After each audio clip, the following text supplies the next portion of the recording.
Assalamualaikum warahmatullahi wabarakatuh. Alhamdulillahi rabbil alamin.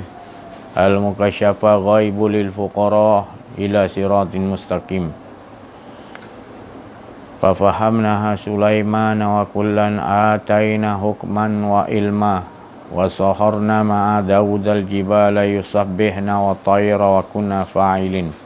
Rabbi syrah li sadri wa yassir li amri wahlul 'uqdatam min lisani yafqahu qawli wa sallallahu ala sayyidina Muhammadin wa ala alihi wa sahbihi wa baraka sallam. Subhanaka la ilma lana illa ma 'allamtana innaka antal alimul hakim. La haula wa la quwwata illa billahil aliyil azim. Alhamdulillah bersyukur kita kepada Allah Subhanahu wa taala, limpahan kurnia Allah, rahmat Allah, inayah Allah dan hidayah Allah.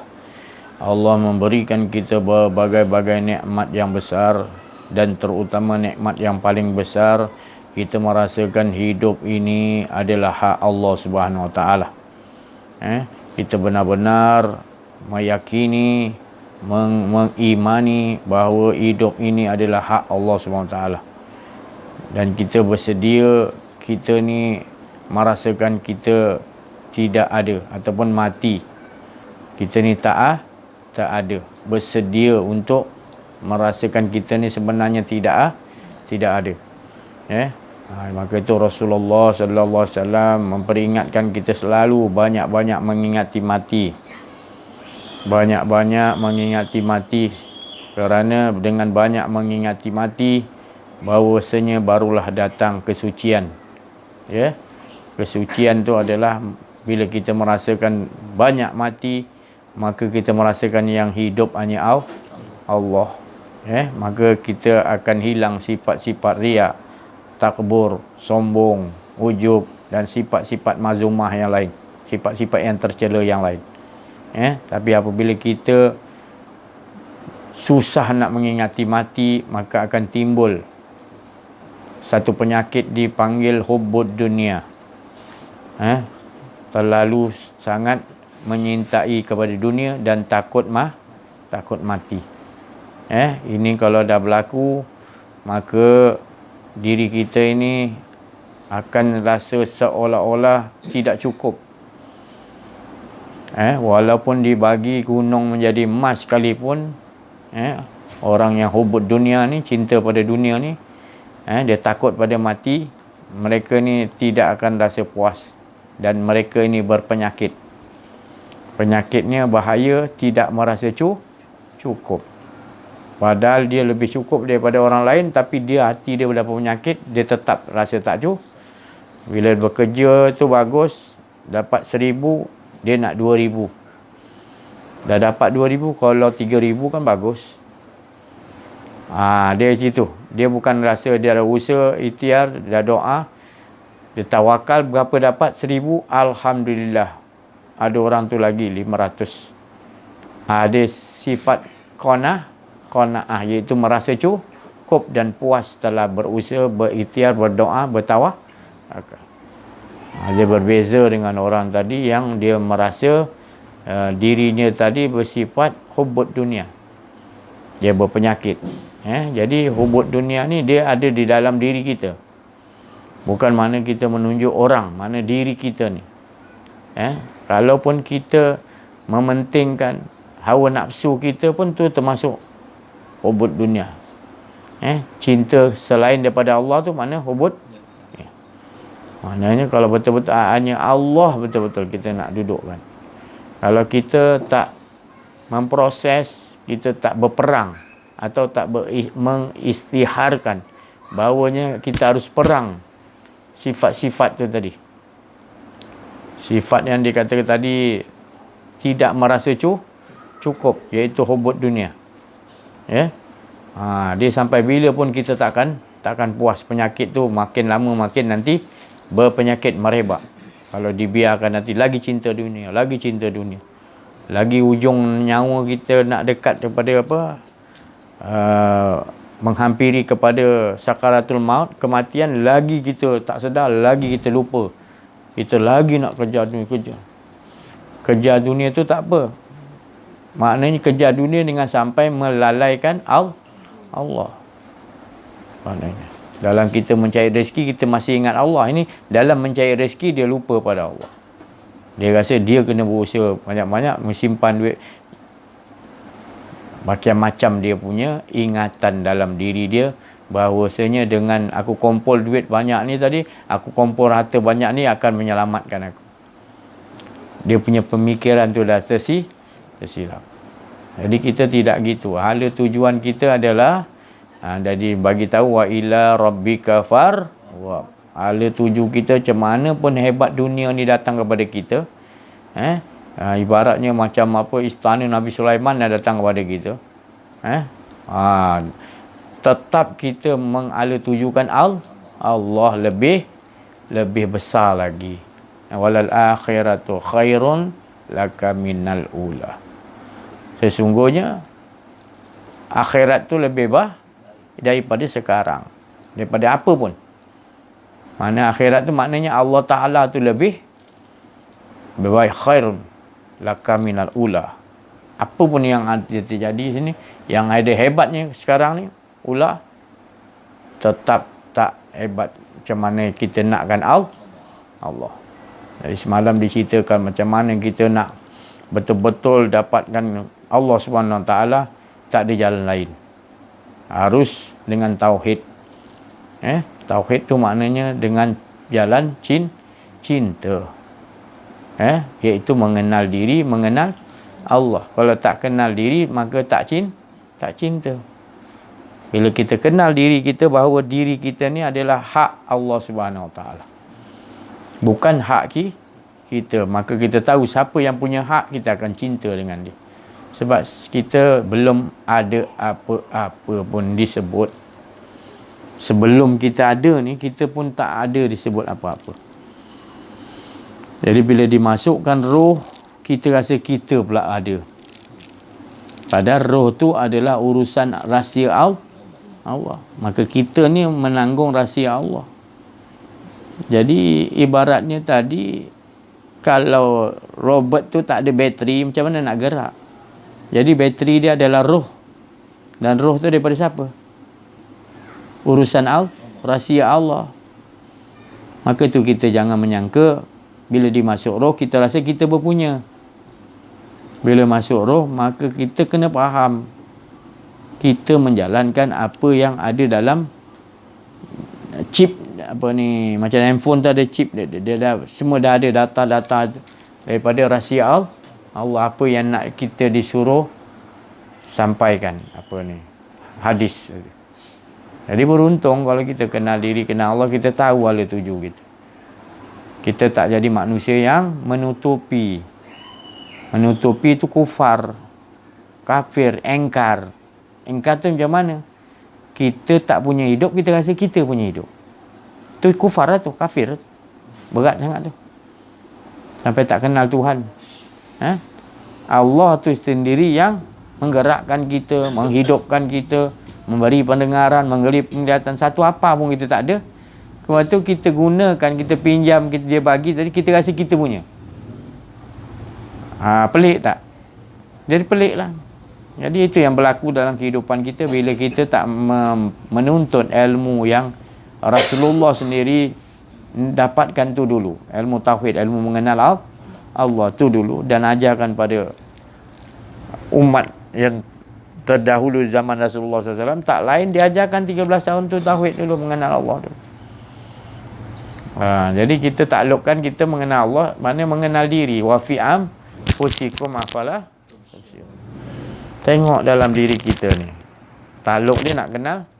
Bila kita tengok, melihat dengan penglihatan Allah, baru kita tahu kita tak ada apa. Man arafa nafsahu faqad arafa rabbahu. Siapa yang benar-benar nak kenal diri dia, maka dia akan diberi kenal oleh Allah. Maka bila dia dikenal oleh Allah, maka binasa.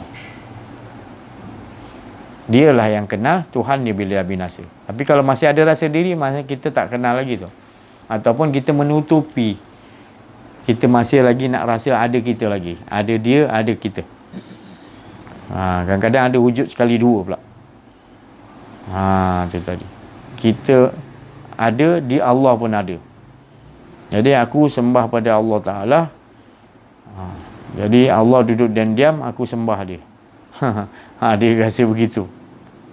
Pada konsep yang Rasulullah dapat daripada Allah, maka bila kita solat, tak ada lah diri kita. Jadi yang menyembah tadi, yang Muhammad tadi berdiri, rukuk, sujud, sebutan sebanyak bilangan puji, itu semua bukan Nabi Muhammad. Itu sebenarnya sifat dia memuji zat dia. Dirinya memuji dirinya esa. Bukan ada dua pun. Jadi itu kita nak bawakan di luar bila solat kita dah berhasil begitu keadaan dia. Setiap dalam solat dia berdiri, duduk, antara duduk sujud ataupun duduk antara tahiyat tadi, semuanya kita menggambarkan ataupun kita meyakini bahawa dialah yang membuat perbuatan dia sendiri kepada diri dia sendiri. Tak ada dua pun. Tu. Semuanya dia. Sebab pergerakan tu bersumber daripada kudrat. Kudrat tu bersumber dari murid. Kehendak daripada ilmu. Ilmu daripada amir. Perintah dia. Tak ada yang lain juga. Yang perintah tak lain daripada Allah. Dan Allah, diri Allah tu sendiri. Laisa, bernama Laisa tadi. Jadi itu yang dinamakan solat. Bila berhasil solatnya macam tu, itu baru dinamakan oleh Allah, inna solata tanha anifasya. Inna solata tanha anifasya.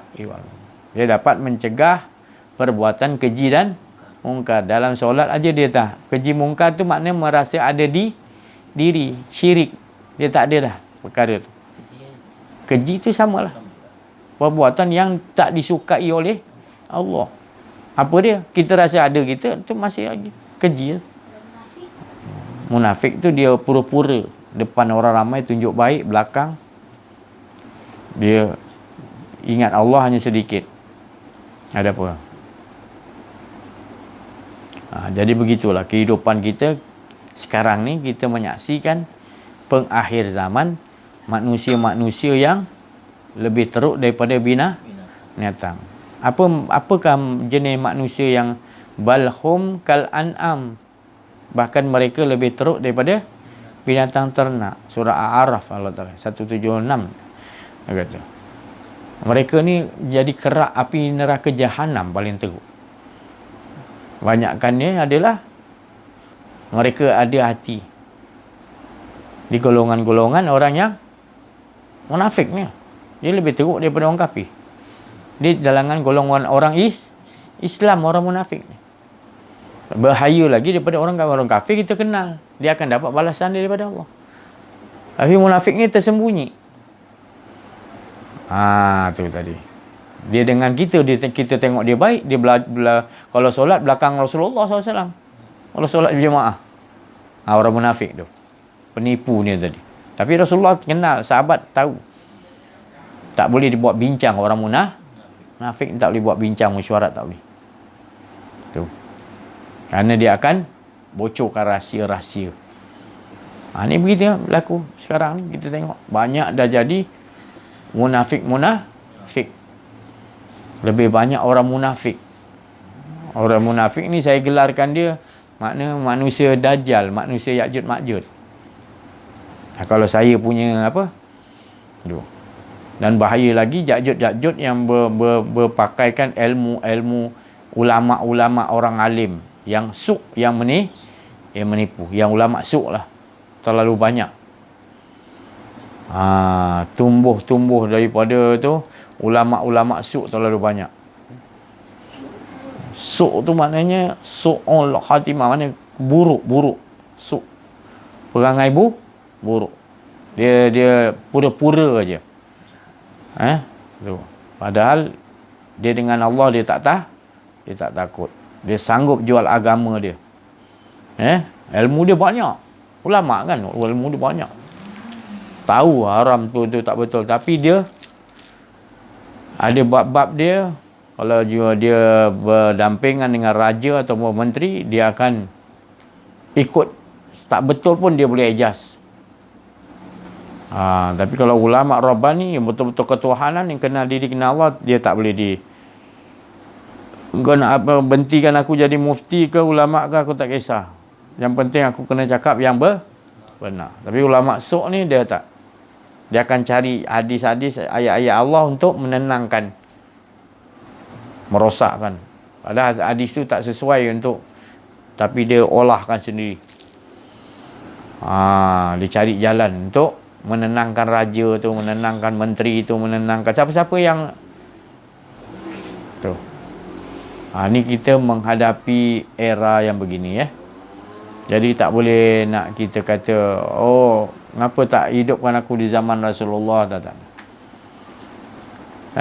Kita harus menerima saja apa yang Allah Ta'ala telah tetapkan kita hidup di zaman apa. Itu yang paling terbaik. Yang mustahaknya kita harus kenal diri, kenal Allah, supaya kita tetap hanya mati dan hidup dengan Allah.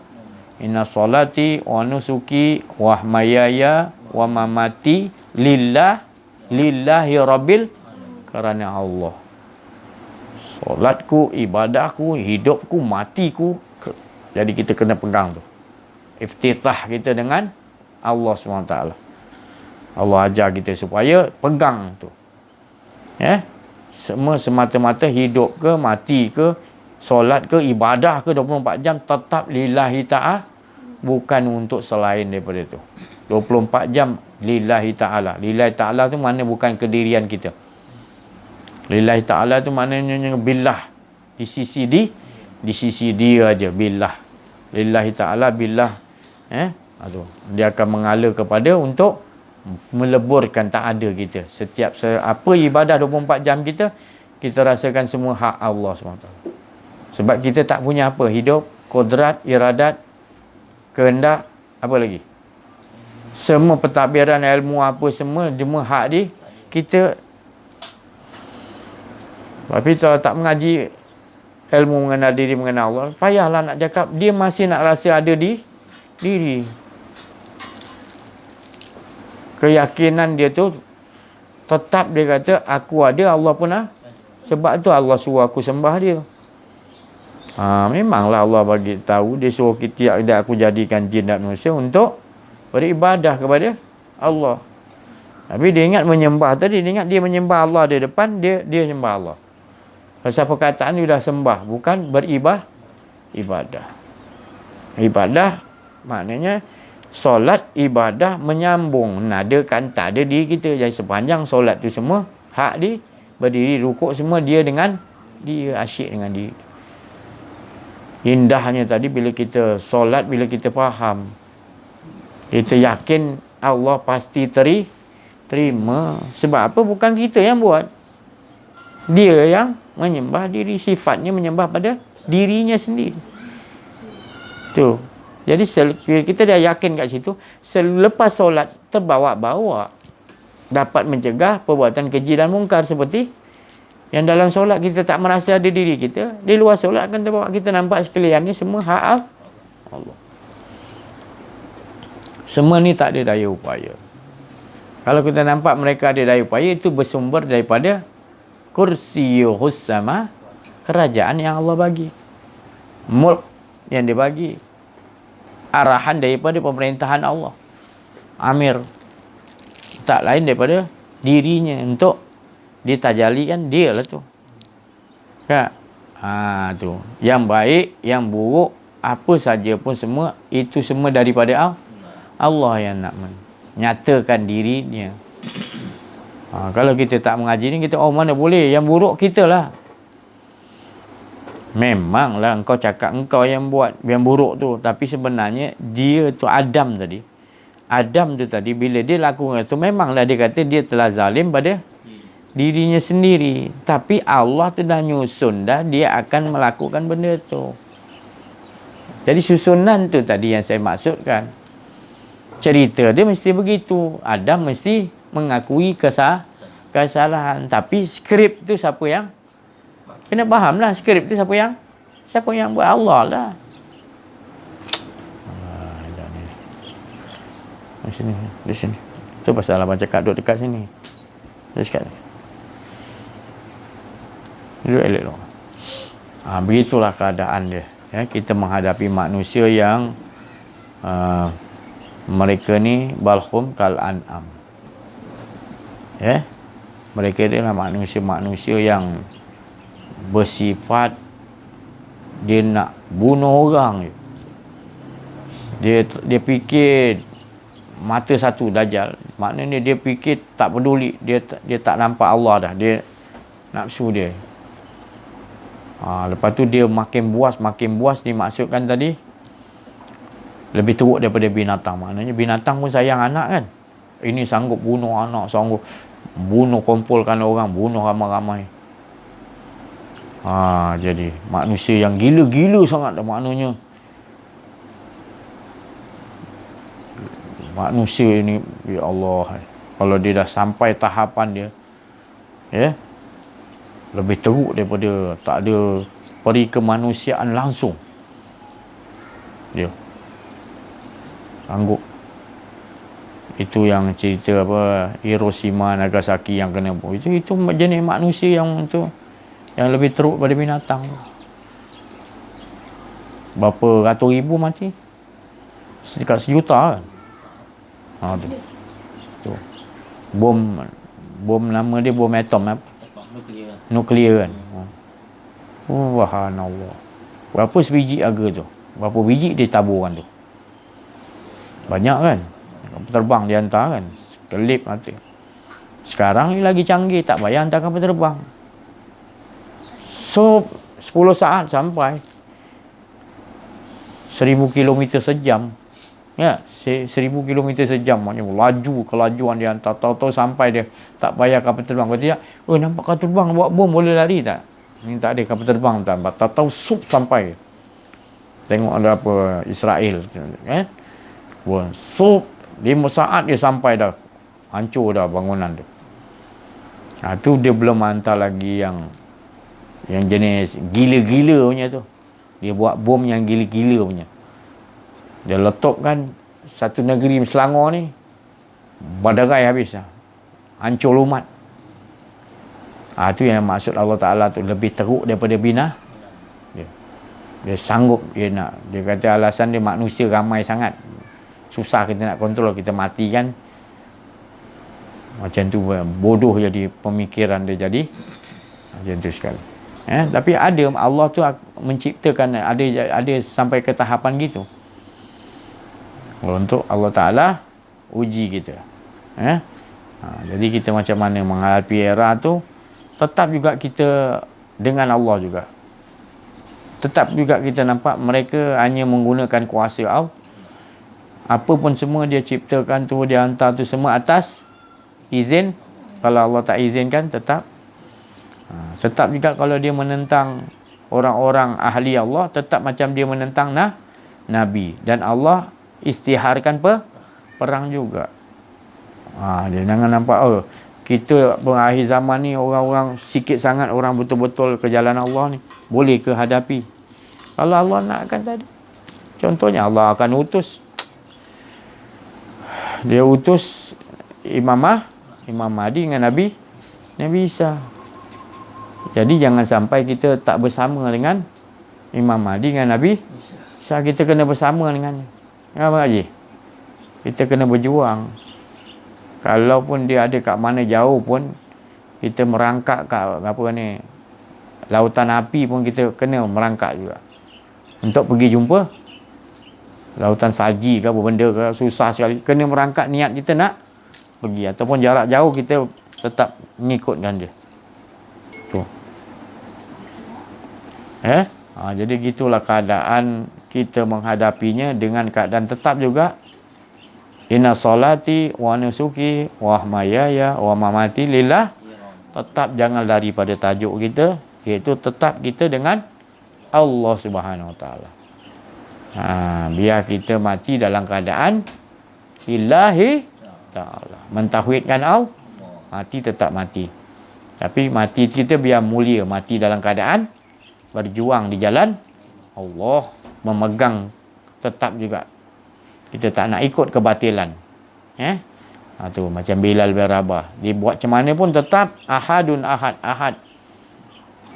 Keesaan Allah yang dia pegang. Jadi kita menghadapinya, kita perlu kuatkan dalaman kita. Bila kita kena kuatkan dalaman kita mentauhidkan Allah, lillahi ta'ala, Allah takkan biarkan kita mati macam tu je, mana boleh. Pasti Allah akan bagi jalan ni untuk kita. Rabbi adkhilni mudkhala sidqin wa akhrijni mukhraja sidqin waj'alni min ladunka sultanan nasir. Nanti kejap, nanti. Tak sesuai soalan kau tu nanti. Bila kita dah mohon pada Allah, surah Isra, kita minta Allah masukkan kita minta Allah masukkan kita di tempat yang benar dan keluarkan kita ke tempat yang benar, dan ke mana pun kita minta pada Allah, Allah hantar di sisi Allah penolong untuk menolong kita. Di sisi Allah. Takkanlah kita Allah ajarkan doa tu Allah nak membiarkan kita. Seolah-olah kita ni dimomok-momokkan, penghujung zaman ni kita macam tak boleh buat apa-apa. Jangan lemah-lemahkan pasal itu. Ada hadis 1-2 yang maknanya ada kalanya manusia yang tak kenal diri, tak kenal Allah, lebih baik buat macam cara Habil dengan Qabil. Itu jenis hadis yang mengatakan kalau manusia tu dah lemah sangat, kau serah diri pada Allah lah. Tapi ada jenis manusia yang Allah jadikan dia pengikut Nabi Isa, pengikut Imam Mahdi. Dia Allah bagi kekuatan para wali Allah, karamah. Dia ada karamah. Ni boleh Allah biarkan para wali Allah. Dia macam mana dia tolong para nabi dia hantarkan malaikat-malaikat menolong. Orang-orang roh-roh suci menolong. Dan kuasa-kuasa yang macam-macam Allah nak hantar jin ke apa benda tu, Allah punya di sisi Allah, sukati Allah. Yang itu daripada Allah. Dia nak suruh jin kan tolong boleh. Jadi kita pun nanti para wali gitu jugalah. Makam dia gitu juga. Cuma dia bukan nabi, tapi dia penolong-penolong Nabi Isa, dan juga pasti dia akan ada karamah. Tu tadi. Masalah sekarang kita tak kenal diri, tak kenal Allah, karamah apa yang ada? Bila ada orang ceramah kenal diri, kenal Allah, kita dah bangkang dah. Macam mana kita nak datangkan oleh Allah kasih sayang, rahmat Allah, penolong di sisi Allah, engkau sendiri buat hal dengan Allah? Macam mana engkau nak Allah tolong?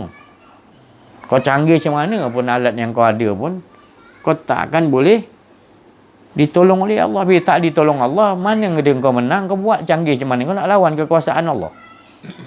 Kau kumpulkan senjata-senjata kau hebat macam mana pun, nak menentang Allah. Tak boleh. Allah hantar satu je malaikat, dia terbalikkan kau punya negara. Dia terbalikkan dengan kuku dia apa, ataupun ubi jadi kelingking lah contoh dia. Terbalik ni punya besar malaikat tu tadi. Bumi besar macam ni di sisi malaikat tu. Dia cari kia-kia, ni Israel dia balikkan sikit je. Kau nak lawan macam mana? Itu baru Allah Ta'ala hantar satu aja malaikat. Jangan main-main dengan Allah Ta'ala. Jangan kita nampakkan seolah-olah Allah tu tak ada kekuasaan di penghujung zaman ni. Di akhir zaman ni seolah-olah yang tak ada tu pas Allah nak bagi ingat pasal pengakhir zaman manusia dah tak nak kepada Allah. Jauh pada Allah, tak nak kenal Allah. Maka itu dia bagikan cerita dia begitu. Jadi kita jangan duduk di situ, kita nak duduk kepada yang Allah maksudkan jadi pengikut-pengikut Imam Mahdi ataupun Nabi Isa. Kita akan ditolong oleh Allah. Pasti kita akan diberi kemenangan. Tak diistilah kalah. Kalau kita mati pun mati syahid, tak diistilah kalah. Kalau hidup lagi, berjuang dalam keadaan kemuliaan, Allah menegakkan berjihad. Hidup mulia, mati syahid. Mana ada yang lebih hebat lagi kan? Kita rasa mengesakan Allah, membesarkan Allah, kita yakin. Semua ni tidak ada daya upaya. Yang ada Allah memberikan tadi kekuasaan pada sesuatu. Jangan kita nampak kekuasaan tu hak dia. Kekuasaan tu hak Allah Subhanahu Wa Taala. Diolahkan supaya kita hidup kita jangan risau-risau sangat, jangan terlampau takut sangat. Tapi kita harus bersiap siaga, pastikan yang takutnya bila kita tak dengan Allah. Yang paling takutnya adalah bila kita tak belajar kenal diri, kenal Allah. Itu yang paling kita takut. Bila tak kenal diri, tak kenal Allah, maka kita tak rasa Allah tu hebat, Allah tu berkuasa. Tapi bila kita belajar ilmu kenal diri, kenal Allah, belajar banyak-banyak, lama-lama kita akan nampak kita jelas bukan kekuasaan makhluk. Kita jelas apa pun kita pandang, kita lihat kat mana alam pun, kat mana pun kita dudukkan, kita tetap nampak semua kekuasaan Allah. Semua ni bergerak, duduk, diam, apa semua kita nampak perbuatan Allah semua. Apa yang terjadi pada diri kita, besok, kejap lagi, tahun depan, semuanya, semua apa pun yang dia orang ceritakan, apa yang dikisahkan, semuanya kita tahu itu semua kisah-kisah Allah menceritakan kisahnya. Yang mustahaknya kita dengan nampakkan tu semua ni. Dan dalam diri kita ni tetap abadi, azali, dia je, tak ada kita dudukkan dia je, kita tetap tak mau ada rasa sedetik pun rasa ada kedian. Kita belajar mendidik diri kita supaya membenci diri kita. Ada musuh paling utama kita adalah bukan yang iblis, bukan dajjal, bukan, musuh utama adalah diri kita sendiri. Sebab kita merasa ada diri kita tu lebih bahaya lagi daripada yang lain. Bukan saya cakap dajjal tak bahaya, bukan. Maknanya dia lebih bahaya lagi sebab kita membukanya. Kitanya memutuskan tali kasih sayang, tak benteng Allah, kita keluar dalam benteng Allah. Iaitu kita rasa kedirian. Maka senanglah Ya'juj Ma'juj Dajjal untuk menarik kita. Tapi kalau kita duduk dalam benteng Allah je, dia nak buat macam mana pun dia tak mampu. Sebab dia semua bergerak tu atas izin Allah. Tapi bila dia janji kau keluar daripada aku, benda-benda ni dah memang ada, aku bagi amanah untuk siapa yang keluar daripada aku, kau tangkap dia, kau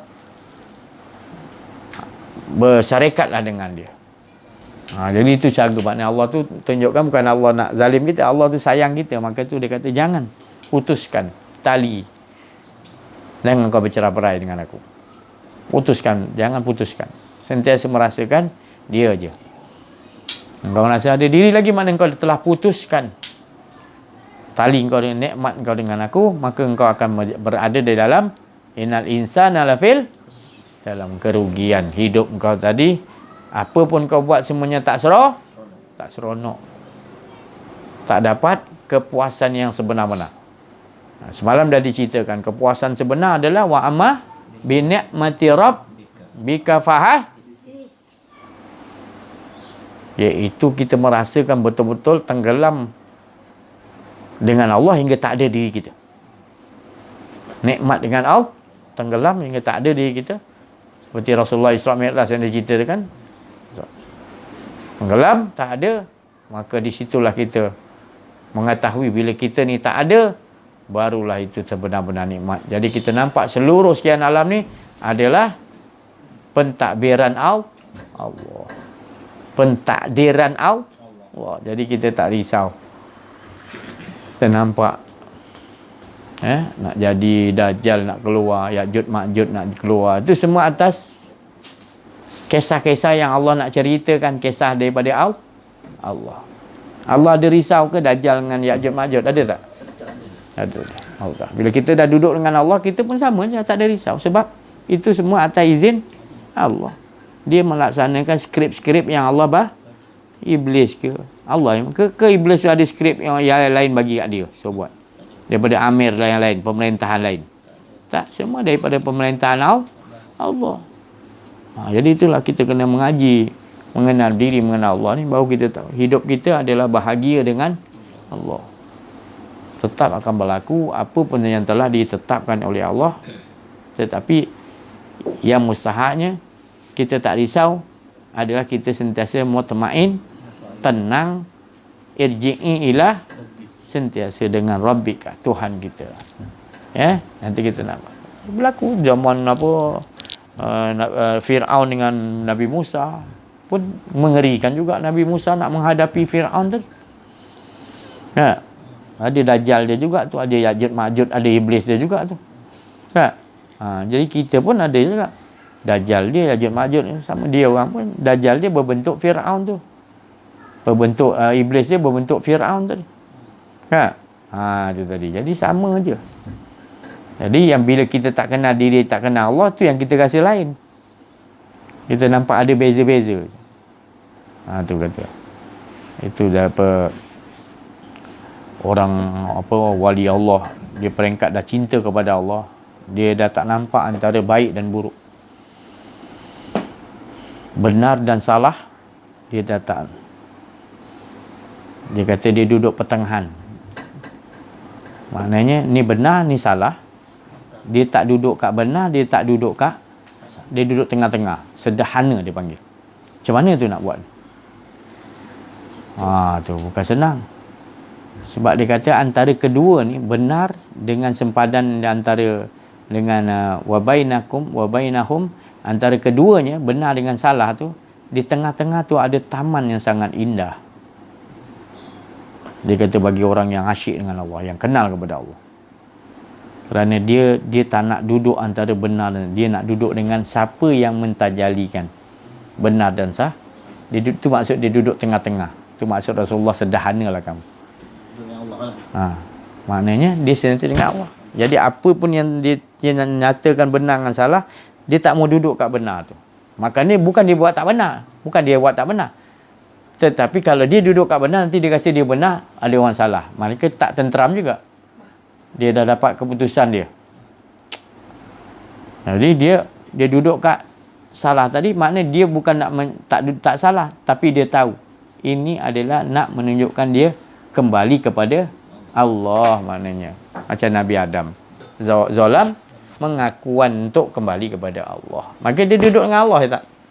Jadi itu antara keduanya tadi. Dia tak duduk kat salah, tak duduk dekat benar. Dia duduk dengan siapa? Siapa yang menjadikan tu tadi. Itulah dikatakan taman yang sangat indah. Jadi kita kalau buat baik, kita rasa seronok. Buat tak baik, kita rasa tak seronok. Mana kita tetap juga tak mendapat tempat yang di sisi Allah. Masih lagi kita ada rasa lagi keraguan dengan Allah. Bila dia bagi susah, kita protes. Bagi senang, kita seronok. Masih ada lagi kedirian kita maknanya. Tapi kalau dia bagi senang pun kita tetap dengan Allah, dia bagi susah pun kita tetap dengan Allah. Itu makam tu, maknanya orang tu dah mencapai makam, dia duduk kat taman yang indah dengan Allah, asyik dengan Allah. Bukan senang, tapi itulah jalan dia. Rasulullah SAW sentiasa duduk di situ. Duduk dengan Allah hingga tiada lagi kedirian Muhammad tadi. Yang ada amat pun lebur di dalam ahadun. Keesaan Allah, tak ada lagi rasa kedirian dia. Begitulah dirasa dalam setiap perjalanan hidup kita. Itulah nilainya. Nilai yang kita kata, nak kata hak kita kan. Nilai kita tu bila kita dapat berbuat gitu,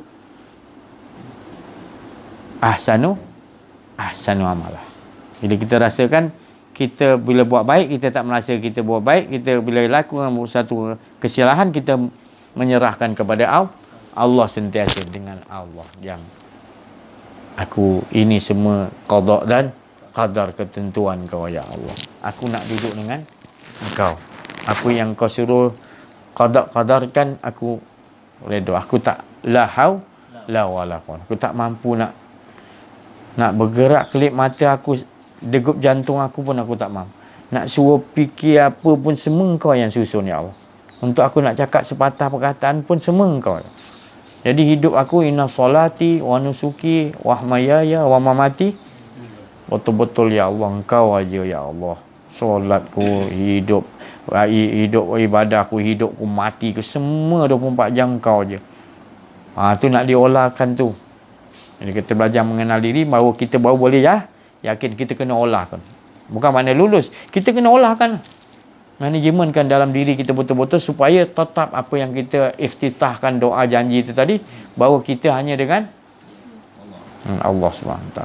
Kita tak mau dengan yang Diri kita pun kita nafikan. La ilaha il. Nafikan betul-betul. Faham ya? Nak apa? Jadi sampai situ dulu, insya-Allah nanti kita sambung lagi di sini.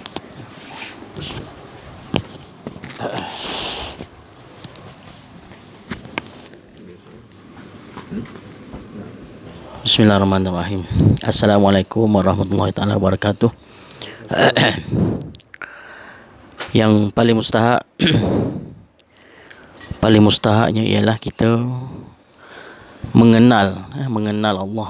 Sebelum mengenal Allah ni kena kenal diri dulu. Bila dah mengenal Allah, baru kita akan jelas hala tuju kita yang sebenarnya. Kerana apa? Sebelum kita terzahir, kita dikatakan berada di alam ruh. Selepas terzahir, kita sebelum terzahir di dunia ini, kita berada di alam rahim ibu kita masing-masing. Di alam rahim pun sebenarnya ibu kita pun tak tahu keadaan kita macam mana, bentuk kita macam mana pun dia tak tahu. Yang tahu hanyalah Allah saja. Jadi apabila dizahirkan ke sini, ke dunia ini, dikeluarkan daripada rahim ibu kita, maka menangis kita. Menangis itu sebabnya adalah kerana terpisahnya kita sebenarnya dengan Allah Ta'ala. Bukannya sebab lain pun sebenarnya. Jadi apabila terzahir, maka ibu bapa masing-masing lah yang nak kena mencorakkan anak itu. Nak mencorakkan ke arah mana? Ke arah Majusi ke, ke arah Nasrani ke, Yahudi ke, ibu bapa kita lah masing-masing. Jadi apabila kita dah membesar, di situlah mula kita lupa pada Allah. Sehingga dah lupa. Kalau lupa sebenar-benar lupa itu, maka tak jumpalah hala tuju kita yang sebenar. Tapi di sini alhamdulillah kita dipertemukan untuk kita sama-sama belajar ataupun dapatkan fahaman semula apa yang sebenarnya di alam ruh dulu kita sentiasa dengan Allah, tapi di sini kita masih lagi dipilih. Ini menunjukkan kasih sayang Allah kepada kita supaya kita ini kembali sebenarnya kepada Dia untuk kembali mengesakan Dia sebagaimana di alam roh dulu. Jadi di sini amat bersyukurlah kita sebenarnya kerana masih lagi Allah Ta'ala memberi kita kesempatan untuk kita kembali kepada Allah Subhanahu Taala. Inilah hala tuju kita yang sebenarnya, di mana sekiranya kita tak dapat benda ni, maka rugi serugi-ruginya lah kita. Sedangkan kita ini dah diberi pengetahuan. Kalau kita menutupi pengetahuan yang diberi ini, maka serugi-ruginya lah kita nanti. Itu saja sekadar itu daripada saya. Sama-sama kita duduk di majlis ini untuk sama-sama mengesahkan Allah sehingga tiada kita yang sebenarnya. Sekian dari saya. Assalamualaikum warahmatullahi wabarakatuh.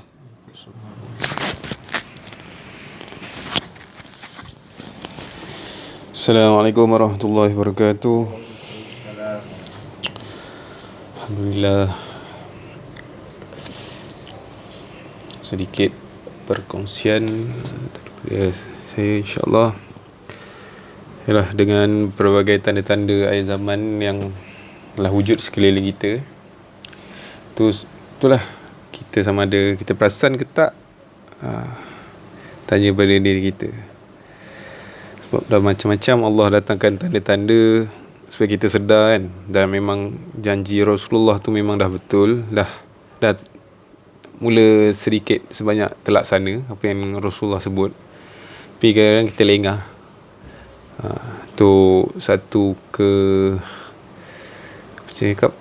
kerugian lah pada kita yang masih lalai. Kita still lagi macam boleh bergerak, boleh melaksanakan perintah cari dunia, tapi jangan lupa persediaan kita lah dengan Allah, dengan apa yang Rasulullah bagi tahu tu, kita siap sedia. Kita jalankan sendiri biasa, pergi bekerja kan. So dalam masa sama kita duduk bersama-sama orang yang membimbing kita kepada Allah Subhanahu Wa Taala dengan izin Allah. So insya-Allah semoga Allah lindungi kita, bimbing kita, teguhkan kita lagi, insya-Allah. Amin. Terima kasih. Bismillahirrahmanirrahim. Assalamualaikum warahmatullahi wabarakatuh. Alhamdulillahirabbil alamin wassalatu wassalamu ala asyrafil anbiya'i wal mursalin wa ala alihi washabbihi ajmain. Seperti yang dimuzakarahkan sebelum ni, yang diperkatakan iaitu wa qadha rabbuka alla ta'budu, iaitu tetaplah kamu dengan sistem Allah Subhanahu wa taala 24 jam, siang malam, pagi petang, siang malam. Untuk apa? Untuk apa kita duduk dalam sistem Allah ni? Iaitu sistem tu tak ada kedirian diri kita, mengesakan Allah aja. Itulah sistem Allah sebenarnya. Bukan sistem apa, sistem tu hendaklah kita mengimani yang dimuzakarkan sebelum ni, mengimani la ilaha illallah tu, yang itu yang dikatakan sistem Allah.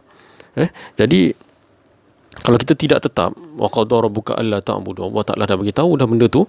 Kalau kita ni duduk diam je, saya rasa kita dalam keadaan tak tahu, tak ke mana, entah ke mana. Macam dekat padang mahsyar kan, dia tak tahu tempat tu kat mana. Ni mana nak pergi, dia huru-hara kan.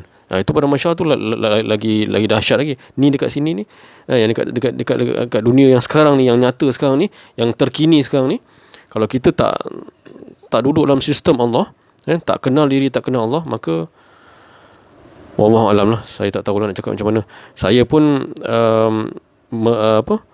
mengajak diri saya sebenarnya, keluarga saya, rakan-rakan seperjuangan, rakan-rakan YouTube, saya pun ada beritahu juga sebelum ni, untuk saya juga sebenarnya, bukan untuk orang lain, untuk saya juga sebenarnya, juga untuk rakan-rakan YouTube juga.